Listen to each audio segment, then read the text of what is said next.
This is the iPhone 15, 15 Plus, 15 Pro, and 15 Pro Max. I've flown all the way to Apple Park in California, where I've gone hands-on with the phones, while also sitting down with some of Apple's major executives, so that I can give you everything you need to know, the things I like and the things I don't like. So let's start with the base 15 and 15 Plus, which have had 3 minor changes and 3 major ones from last year. The first being the design. The iPhone 15's come in a whole suite of pastel-y colors, which are all pretty inoffensive. I mean, no one's gonna hate them. But me personally, I strongly prefer just proper, vibrant, confident colors as opposed to all this washed out off-white hoopla. I remember seeing some rumors that there was going to be like a hot pink and a bubblegum blue, and honestly, that would have been awesome. But what I am really glad about is the softer edges and the matte frosted finish on the back. It may not be as cool as the very literal edginess on the last year's iPhones, but I would take comfort any day. You pick these phones up and instantly you notice this is like 200% more comfortable than the last phones. And then the other minor, but still very definitive improvement is Dynamic Island. Last year we got it on the Pro iPhones, now we've got it on every iPhone. And it doesn't fundamentally change the way you use your phone, but I would say it's a combination of both a nicer aesthetic than the notch. It just feels more futuristic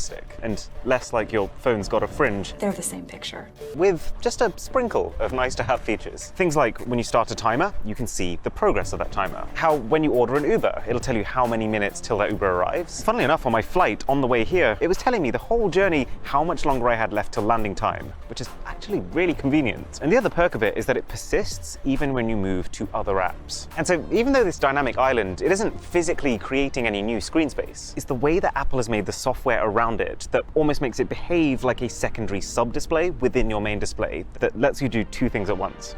Also, the display itself is even brighter at up to 1600 nits or 2000 nits if you're in direct sunlight. If you haven't already used a 2000 nit display, it's pretty staggering. Like, it will not just be readable in broad daylight, but actually bright. There's a new ultra-wideband chip, wideband being one of the ways that your iPhone communicates with your other Apple gadgets. So the better chip basically means you can find your lost goods from further away, and also your lost friends, in case you're really bad at directions. And it looks like the 15s are also getting a lot of the big camera upgrades of last year's top-end phones. This is the first big change. You know how Apple's used a 12-megapixel resolution main sensor for almost a decade now? Well, it's gone, in place of a bigger 48-megapixel sensor. And thank goodness for that. Because yeah, I mean, Apple did squeeze quite a lot out of the 12-megapixel sensor they had, but there's only so far you can go. And so with each of the last few generations, we've really felt the Pro iPhone stepping up, and then the regular iPhones scraping together some very minor software improvements, but clearly restrained by the limits of this weaker hardware. So it's nice to see that limitation being lifted. And also, this 48-megapixel sensor has the side perk of letting you take 2x zoom shots with far less of a quality hit than if we were still on the 12-megapixel sensor. And it means that in a lot of ways, these base iPhone 15s are kind of like repackaged, discounted versions of last year's 14 Pros. And that's not a bad thing. If in 1 year what was previously Pro can become mainstream, then that's progress. And it does make this definitely feel like a bigger jump than what we saw last year between the 13 and the 14. Although, you are missing one key thing in the ultra-fluid 120Hz displays that the Pros get. These phones still have a standard 60Hz refresh rate, which feels slow to me because 120Hz is what I'm used to, but it may not bother you at all if that's what you're used to. One more thing though, and this is something I never really thought I wanted, but now that I've seen it, this is nearly as big of a deal to me as the actual camera upgrade itself. When you shoot a photo with the 15 now, your phone can capture depth information automatically, which means you don't need to sit there and think, what mode should I be in right now? You just take the shot, which means you can take the shot quicker, and every single shot has the perk that afterwards you can go through and make it a portrait, and even switch between the different focal points within that shot. Now, I would guess that the reason they've not done this sooner is that to do this, your phone's got to capture a lot more information when it takes that photo. And so it should take the phone longer, and that would introduce some potential shutter lag and therefore blur in your shot. This is going to need more testing on my end to see if Apple's managed to do it with no extra delay, but that is what they're claiming. But now it's time we talk about the elephant in the room, the thing that the entire industry has been talking about for the last 6 months. Apple has shifted from a Lightning connector to a USB-C. Or in other words, they've shifted from a custom Apple-made connector to the industry standard. Now, it's not a secret that a big part of this is just Apple trying to get ahead of new EU rules, which state that by 2024, all new smartphones need to be USB-C to cut down on the unnecessary duplication of accessories. And it might even be annoying in the short term. If you have a bunch of accessories that are designed to work around Lightning, then they might well not work anymore. But in the long term, I think this is a pretty clear win on 4 fronts. A, it's better for the environment. Because from now on, any smartphone accessory only needs to be made once and not in two separate versions. It's a better customer experience because now you can get away with buying and carrying fewer cables, as well as using whatever charger you want. Like, I can actually feel the relief from the fact that when I now go places, I can just take one power brick, one cable, and that will charge my MacBook, my iPhone, my Nintendo Switch, and even any Android, whatever I'm carrying at the time. This move is also going to reduce some of the forced lock-in that people feel with Apple's ecosystem, meaning that even if you use an iPhone, you won't feel like you have to ditch every single accessory that you bought if you fancy trying an Android. And then the final thing is that this is not just any USB-C port. At least on the Pro iPhones, this is a USB 3 port, which is not by any means unusual in the industry, but it does mean that the transfer speeds are up to 10 gigabits per second, which is a lot better. It's like 20 times faster than Lightning was. What's not clear is if you're going to be able to get that maximum speed with the cable they ship you, and also if you're going to be able to fully take advantage of it without using specifically made-for iPhone accessories. We'll find out. It's quite funny because as they were announcing this, I was just thinking to myself, damn, now it's just AirPods left with a Lightning connector. And then they announce a set of AirPods which also have USB-C. And I mean, that is a pretty big ask to upgrade if you've just bought a Lightning pair, but it is good news if you've held off so far. And then those AirPods can be charged by your phone with the same cable that charges your phone, which is good to have, but it also feels pretty outdated given that most manufacturers can now wirelessly charge their earbuds. And then the last big change for these base iPhones is the chip.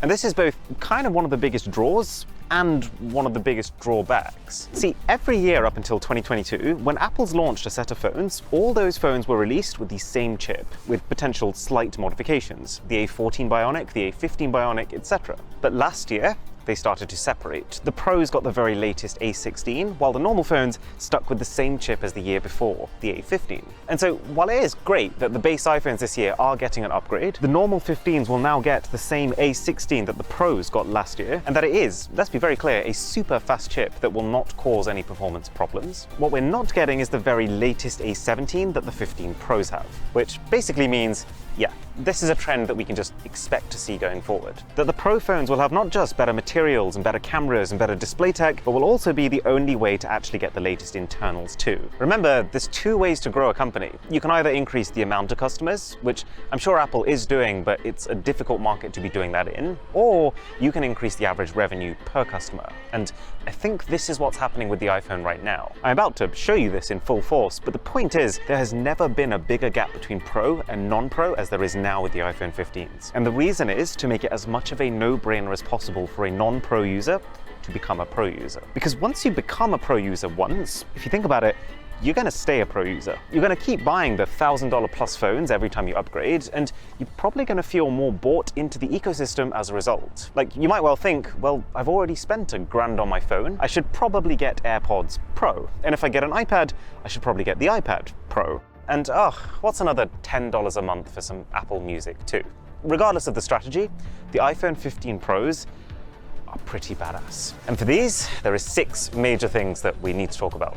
The screen is using a brand new bit of tech that's allowed Apple to shrink the bezels to basically record-breaking levels. To be clear, some other phones do have slimmer side bezels, but from everything I've seen, I don't think there's a phone that's achieved bezels like this while also having symmetry on all 4 sides. And it's kind of a double win, because anytime you manage to shrink the borders around your screen, you get a choice. You can either make the screen bigger and fit it into the same footprint, or you can make your phone smaller with the same screen size, which is exactly what Apple's done. It's kind of like they've taken last year's iPhone 14 Pro and just trimmed off the entire outer layer around the outside. The phone is thicker than last generation though, presumably to accommodate a bigger battery. And so in a way, it's actually really important that Apple's managed to do that trimming so that the phone doesn't feel bulky. And then you've got the action button, a button for which you can decide what it does, which is something it seems like Apple tested last year with the more niche Watch Ultra, before now rolling it out to the mainstream with the iPhone. And my hot take is that I like it, but I don't love it. Because, I mean, on one hand, for me, it's not taking away anything. I never really use the Ring silent switch, because when I don't want to be disturbed by notifications, I'd rather just go all the way into Do Not Disturb. And you can still use this action button to silence your phone, but it's just that as well as that, you can now also use it to open the camera, to start a voice recording, or what's really appealing to the hardcore Android customization freak inside of me is that you can also use it to trigger any of your Siri shortcuts, which basically means any function of your phone. So you could use it to open up Spotify, you could use it to activate power saving mode, which I could actually see myself doing quite a lot. Well, you can even use it to vibrate your speakers at a specific frequency to clear out any water that's got into them. My version of a good time.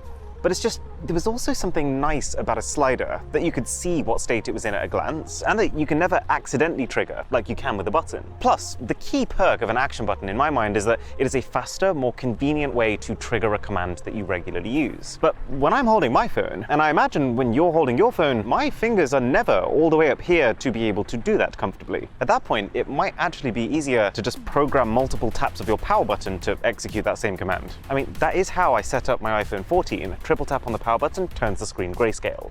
But I do want to live with the action button first before I give any conclusive thoughts on it. Apple has swapped materials on the Pros from stainless steel to a titanium alloy. Now, this is not the whole phone. There's still the ceramic shield on the front and frosted glass on the back, but what has changed is this enclosure in between. And honestly, titanium is great. I mean, it's even stronger than stainless steel, which, I mean, I have dropped this phone probably 6 or 7 times without a case directly on the floor. Each time I've had a mini heart attack, and every time I've picked it up and been like, no way, there isn't a single permanent mark on the body. So having something that's even stronger than that, it's obviously a nice peace of mind. But I think the thing that people will largely notice and appreciate more than that is the fact that titanium is also lighter. The Pro iPhones for a while now have all been on the slightly too weighty for their size side. So the reduced density that these bad boys have takes them to that really nice sweet spot where they still feel substantial, like any Pro phone should, but without going so far that it's heavy. It also means better thermal conduction out of the phone, and we got these curved edges again. Ever since the day that Apple announced they were switching rounded sides for sharp, flat sides on their phones, I've been counting down the days till they go back to having curves. I mean, it just makes sense. Your hand is not an angular object, so neither should be the single device that you hold in your hand for the longest time. So yeah, I mean, we took our time getting to this stage, but boy am I glad we got here. This phone feels amazing. And it does so while not completely losing the cool factor of having some sharpness to the design. It's a bit of a shame that they didn't finish this all off with some more exciting, unusual colors. I mean, a deep red wouldn't have hurt anyone. But to be fair, the silver this time is clean. Oh yeah, there's a camera upgrade.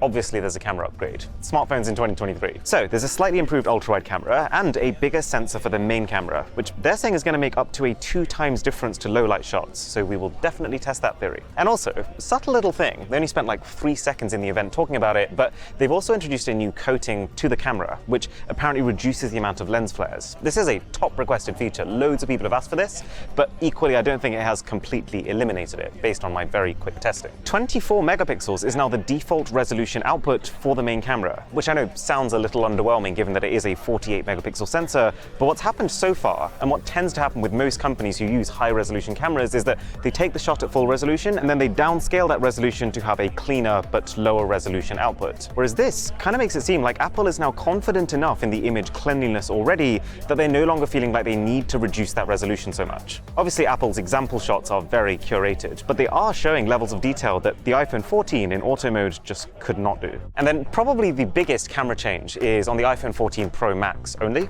It's a new telephoto lens. It started off as a 2x, it then became a 3x, and now it is a 5 times zoom camera. 5 is a lot of zoom, and so I imagine the reason that we're not seeing this on the normal size Pro is space limitations. And then they're pairing this new lens with better stabilization, which is actually really important for higher magnifications because those lenses are much more prone to handshaking. Cool as it is though, I do have some doubts, like how there are other phones with 10 times optical zoom cameras, which this probably won't outdo. Plus, a big part of what makes Apple's portrait mode so great is that it uses the 3 times zoom lens, so you can sit further away from your subject and you get less distortion on their face. But then if your only zoom camera is a 5 times zoom camera, that's probably too much magnification. You'll most likely have to leave the room you're standing in to still fit them in the shot. And so it seems like what they're going to do instead is to use the main 1x camera and to crop into that, which kills the quality a little bit. The only way you fix this problem is by having 2 zoom cameras. You have one high magnification zoom for when you want to properly get into something, and then one much lower magnification one for the portraits. Last little camera tidbit is that the iPhone 15 Pros are going to be able to take spatial video. Basically 3D immersive video that you'll be able to properly watch and experience on an Apple Vision Pro headset. It's a very cool integration, it's just not a cheap combo. Just before we get to pricing, we've got to talk about one thing that I am really excited for, and that is this A17 Pro chipset. Because this is the first chip in the world to be based on a 3nm process. Why is this a big deal? Well, every other top-end chip in the world is based on a 4nm process. And basically, the smaller that number, the smaller the transistors that make up the chip. If the transistors are smaller, then they consume less power, and you can have more of them. And the cool thing about this is that, proportionally speaking, the jump between the 4nm process and the 3nm process is actually even bigger than the last major jump, which was between 5nm and 4nm. So basically, you can expect a 3nm chip to either run a lot faster if they use the extra space to cram in more transistors, or draw less power and produce less heat if they don't. And it seems like, based on Apple's stats, that they're really pushing for the power efficiency angle, which, based on the iPhone 14s, is exactly what I would have wanted them to do. There's a pretty decent jump to the graphics power with support for ray tracing, and they did show some cool examples of console games that are making the jump to iPhone because of it, which I'm all about. But then beyond the examples that they showed, I find it hard to believe that mass market mobile game developers are actually going to get on board anytime soon and make properly ray traced games. They also have a new Wi-Fi chip that'll let the Pro phones connect to Wi-Fi 6E, which, if you have a 6E router, is a big jump, and a new 5G modem versus last year, which should cut the power drain from connecting to mobile networks. So yeah, while the last iPhone 14 series had good battery life, it wasn't as good as the iPhone 13 series, which really was chart-topping. But we will test this for ourselves, so if you want to see that, then a sub to the channel would be energizing. Then we've got the price. This is the first year in a long time where we've had a price bump. Everything's the same except the Pro Max, which is now not just $100 more than the Pro, but $200. You do get more storage, but this does put it very squarely up against other companies' Ultra phones. My first impression is that it probably does do enough to separate itself from the cheaper iPhones, but that's what our detailed tests are for. See you there.